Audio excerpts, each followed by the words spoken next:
Fight ఫైలో top story చూద్దాం. Phone tapping కేసులో విచారణ పర్వం కీలక దశకు చేరుకుంది. ఇటీవల వరుసగా బీఆర్ఎస్ అగ్రనేతల్ని ఎంక్వైరీ చేస్తున్న సిట్ బృందం ఈ పరంపరలో హూ ఈజ్ నెక్స్ట్ అనే సస్పెన్స్ కి మొత్తానికైతే తెరదించింది.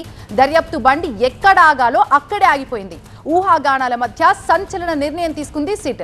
విచారణకి హాజరు కావాలంటూ మాజీ సీఎం కేసీఆర్ కి నోటీసులు ఇచ్చింది. రేపు మధ్యాహ్నం 3ంటికి విచారణ జరుపుతామని తెలియజేస్తూ నందినగర్ నివాసంలో ఆయన పిఏకి నోటీసులు అందజేశారు అధికారులు. అంతకు ముందు హరీష్ రావు, ఆ తర్వాత కేటీఆర్, ఆ వెంటనే సంతోష్ కుమార్, ఇప్పుడు ఏకంగా బీఆర్ఎస్ అధినేత కేసీఆర్. సిట్ ఫటాఫట్ అన్నట్టుగా సాగుతోంది ఫోన్ ట్యాపింగ్ కేసులో విచారణ. అయితే కేసీఆర్ కి సైతం 160 సిఆర్పిసి కింద నోటీసులు ఇచ్చింది సిట్. ఆయన వయసు రీత్యా విచారణ కోసం పోలీస్ స్టేషన్ కి రావాల్సిన అవసరం లేదని అందులో పేర్కొంది. ఆయన కోరిన చోటే విచారణ జరుపుతామంటోంది సిట్. ఆ ప్రదేశం హైదరాబాద్ పరిధిలోనే ఉండాలన్న షరతు కూడా విధించింది. మరి కేసీఆర్ ఎంపిక చేసుకునే ప్లేస్ ఏంటి అనేది ఇప్పుడు చర్చనీయాంశంగా మారింది. అయితే ఎర్రవల్లి ఫామ్ హౌస్, లేదంటే నందినగర్ నివాసం, కుదరకుంటే తెలంగాణ భవన్, ఈ మూడింట ఏదో ఒక చోట విచారణ జరగొచ్చు అనే చర్చ జోరందుకుంది.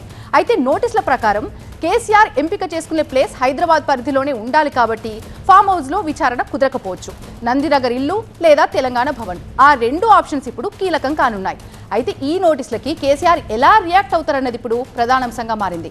రేపు విచారణకు హాజరవుతారా, లేదంటే ఇంకో రోజు సమయం కోరే అవకాశం ఉందా, దానికి సిట్ మరి అంగీకరిస్తుందా లేదా అన్నది తెలియాల్సింది.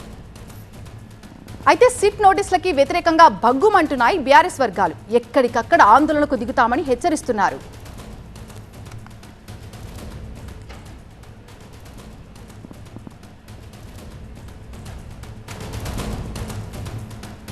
అందరూ ఊహించినట్టుగానే ఫోన్ ట్యాపింగ్ కేసులో విచారణ పర్వం కీలక దశకు చేరుకుంది. కేసీఆర్ కి నోటీసులు అందాయి. ఇవాళ వరుసగా బీఆర్ఎస్ అగ్రనేతల్ని ఎంక్వైరీ చేసినటువంటి సిట్ ఇవాళ బీఆర్ఎస్ అధినేత కేసీఆర్ కి నోటీసులు జారీ చేసింది. సిఆర్పిసి 160 కింద ఇవాళ నోటీసులు జారీ చేశారు. కేసీఆర్ కి ఇవ్వడానికి నందినగర్ లో ఉన్నటువంటి ఆయన నివాసానికి వెళ్లారు. ఆయన అక్కడ లేకపోవడంతో ఆయన అటెండర్స్ కి ఇచ్చారు ఎక్నాలజ్మెంట్ కింద. వారి సైన్స్ కూడా తీసుకున్నారు. ఇక ఈ పరంపరలో హూ ఈజ్ నెక్స్ట్ అనే సస్పెన్స్ కి అయితే తెరదిగినట్టే అయింది. పూర్తి అప్డేట్స్ అందించడానికి మా ప్రతినిధి రాకేష్ లైవ్ లో సిద్ధంగా ఉన్నారు. రాకేష్, ఎక్కడ ఎంక్వైరీకి హాజరయ్యే అవకాశాలు కనిపిస్తుంది? ప్లేస్ ఏమైనా ఫిక్స్ అయిందా?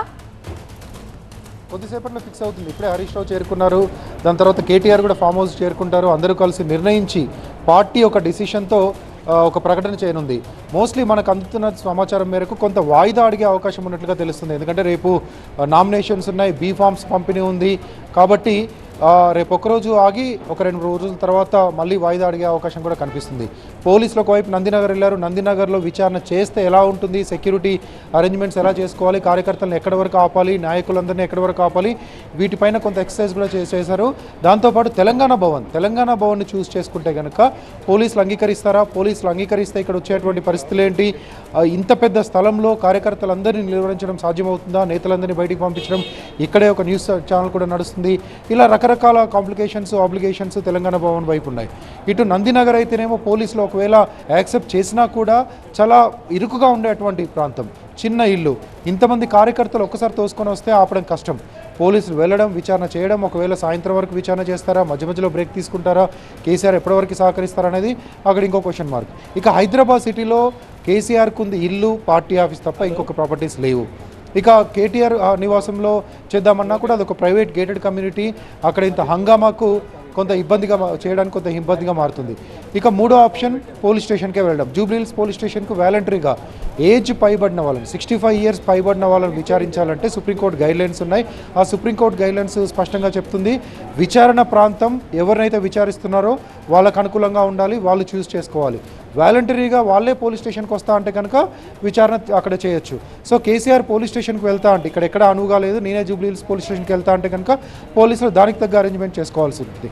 హరీష్ రావు, కేటీఆర్ ఇద్దరు విచారణ చేసిన సందర్భంగా జరిగినటువంటి హడావుడి, కార్యకర్తలు, ఇదంతా కూడా పోలీసులు నందినగర్ లో ఉన్నటువంటి కేసీఆర్ నివాసానికి వెళ్లారు. అక్కడ భద్రతను కూడా కట్టుదిట్టం చేస్తున్నట్టు తెలుస్తోంది. ఒకవేళ మీరన్నట్టుగా గ్యాప్ తీసుకుంటే పోలీసులు ఇప్పుడు అక్కడ ఎందుకు వెళ్ళినట్టు, ఏం జరుగుతున్నట్టు అక్కడ? అంటే ముందు జాగ్రత్తగా పోలీసులు ఒకవేళ తెలంగాణ భవన్లో పెడితే పోలీసులు యాక్సెప్ట్ చేయడం కష్టం అనేది వినిపిస్తున్నటువంటి సమాచారం. పార్టీ కార్యాలయంలోకి వెళ్ళి పార్టీ అధ్యక్షుడిని విచారించడము, అందులోనూ అక్కడ చాలా క్రౌడ్గా ఉంటుంది, రోజువారీ యాక్టివిటీస్ ఉంటాయి, పెద్ద ఎత్తున కార్యకర్తలు వస్తారు. వీటన్నిటికంటే నందినగర్లో ఆయన నివాసంలో రికార్డ్స్ పరంగా కూడా నందినగర్ ఆయన నివాసంగా ఉంది.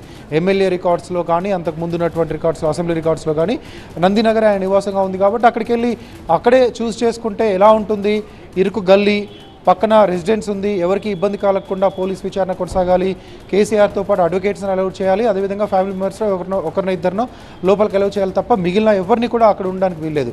ఈక్వల్ టు పోలీస్ స్టేషన్, ఎక్కడైతే పోలీసులు విచారణ చేస్తారో అది ఈక్వల్ టు పోలీస్ స్టేషన్ లాగా మెయింటైన్ చేస్తారు. సో అందుకు సంబంధించిన ఏర్పాట్లో భాగంగా అక్కడికి వెళ్ళినట్టుగా తెలుస్తుంది. కానీ ఇటు పార్టీ నుంచి, కేసీఆర్ వైపు నుంచి, కేసీఆర్ కార్యాలయం నుంచి మాత్రం ఇంకా ఎలాంటి సమాచారం లేదు. అంటే ఎక్కడ చూస్ చేసుకుంటారా, హైదరాబాద్లో ఏదో ఒక ప్రాంతంలో చూస్ చేసుకుంటారా, పోలీస్ స్టేషన్కి వెళ్తారా ఒకటి. రెండోది అసలు వాయిదా కోతారా, రేపు బీఫామ్లో పంపిణీ ఉంది, పార్టీ అధ్యక్షునిగా చాలా వర్క్ ఉంటుంది, ఎక్కడెక్కడ నామినేషన్లు వేశారు, ఎంతమంది నామినేషన్లు వేశారు, రెబల్స్ ఎవరైనా వేశారా, బీఫామ్లలో ఏమైనా సమస్య వచ్చిందా, వీటన్నిటికీ సంబంధించి పార్టీ అధ్యక్షుని హోదాలో సంతకాలు చేయాల్సి ఉంటుంది. వీటన్నిటికీ సంబంధించి రేపు పని ఉంటుంది. కాబట్టి పార్టీ అధ్యక్షునిగా ఆయనే రేపు నేను రాలేని విచారణకు కొన్ని రోజుల తర్వాత విచారణ చేయండి, లేకపోతే ఎలక్షన్ తర్వాత విచారణ చేయండి అని అడిగే అవకాశం ఆయనకుంది. సుప్రీంకోర్టు గైడ్లైన్స్ కూడా అది చెప్తున్నాయి. కాబట్టి ఆ ప్రొవిజన్ ఏమైనా ఆయన వాడుకుంటారా, నిజంగానే ఎలక్షన్స్ ఉన్నాయి కాబట్టి ఆయన బిజీగా ఉంటారు కాబట్టి విచారణను తర్వాత చేసుకోమంటూ అడుగుతారా, లేదంటే హైదరాబాద్లో ఈ రెండు ప్లేసెస్లో తెలంగాణ భవన్ కానీ నందినగర్ కానీ ఈ రెండు ప్లేసెస్లో ఏదో ఒకటి సెలెక్ట్ చేసుకుంటారా అనేది కొద్దిసేపట్లో తెలుస్తుంది. ఇప్పటికే హరీష్ రావు చేరుకున్నారు, కేటీఆర్ వెళ్తున్నారు, దాంతోపాటు నిరంజన్ రెడ్డి, శ్రీనివాస్ గౌడ్, ఇలా చాలామంది, వేముల ప్రశాంత్ రెడ్డి, మాజీ మంత్రులందరూ కూడా అక్కడికి వెళ్తున్నారు. కొంతమంది ఎమ్మెల్యేలు కూడా రీచ్ అవుతున్నారు ఫామ్ హౌస్కి. అందరితో డిస్కస్ చేసిన తర్వాత, అందరి అభిప్రాయాలు కూడా తీసుకున్న తర్వాతే కేసీఆర్ నుంచి ఒక ప్రకటన వచ్చే అవకాశం కనిపిస్తుంది. Right, thank you Rakesh.